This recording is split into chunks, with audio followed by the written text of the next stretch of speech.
पाहिजे याच्यावर। गुन्हा केलाय तो सरळ शिंदे गटाचा एक जिल्हाधिकारी आहे।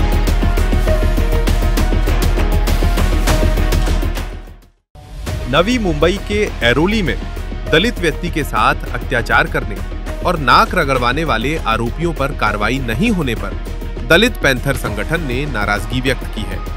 दलित पैंथर संगठन के अध्यक्ष स्वप्निल ढसाल ने सोमवार को नवी मुंबई अपराध शाखा के पुलिस उपायुक्त सचिन गुंजल से मुलाकात कर आरोपियों को जल्द से जल्द गिरफ्तार करने की मांग की।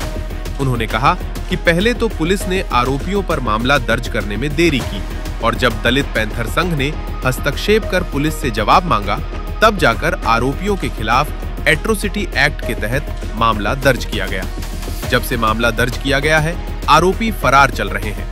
अब तक पुलिस उन्हें गिरफ्तार नहीं कर पाई है।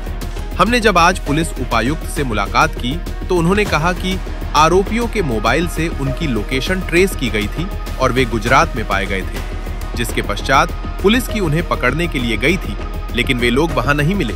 हमारी टीम उनके पीछे लगी है और जल्द पकडणे का प्रयास करेंगे। कारवाई ऑलरेडी प्रोसेस केलेली आहे पोलिसांनी। आता आम्ही उपायुक्तांना जेव्हा भेटलो तर त्यांनी आम्हाला ती हमी पण दिली आहे की जे कोणी आरोपी आहेत त्यांचे जे बेल आहेत ते सगळे रिजेक्ट होतील। कोर्टाकडनं जे बेल अँटीसिपेटरी बेल ॲप्लिकेशन जे आहे ते रिजेक्ट केले जातील आणि पोलीस आयुक्त असो DCP असो त्यांनी फोन करून सुद्धा सांगितलं आहे की यावर तात्काळ कारवाई केली पाहिजे।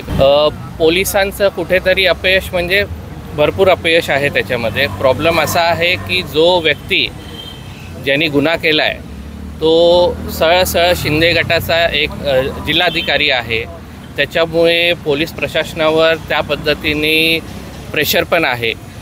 कुठेतरी पोलीस टाळाटाळ इतके दिवस करत होती, पण आता आम्हाला जी हमी दिली आहे की कारवाई पूर्णपणे जाधव कुटुंबांना न्याय मिळेल असं केली जाणार आहे।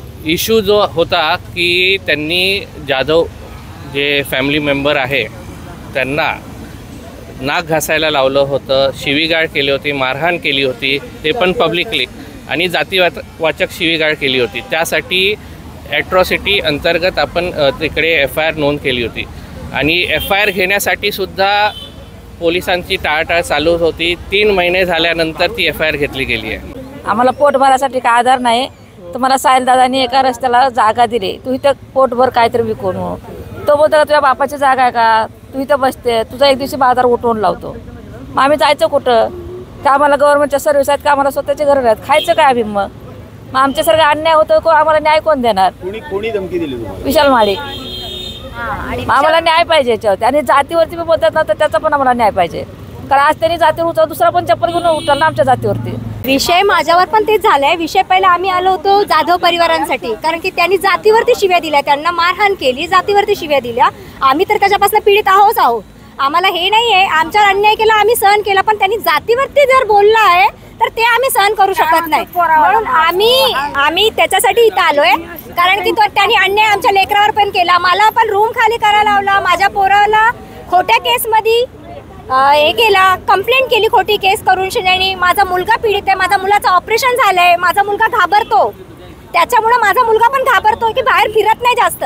का तो कुठं दिसला आणि काही खोटी केस केली तर कुठं जायचं? माझा मुलगा कॉलेजमध्ये जातो। आणि आता आम्हाला जर आता हे आताच आम्हाला प्रोटेक्शन नाही भेटलं तर आम्ही जायचं कुठं? पोलीसवाल्यांनी त्याला प्रोटेक्शन नाही दिलं पाहिजे आणि कुठल्याच नेत्यांनी पण त्याला प्रोटेक्शन नाही दिलं पाहिजे। आपकी आवाज आपकी खबर, जुड़े रहिए आवाज टुडे के साथ और सब्सक्राइब करना ना भूलें।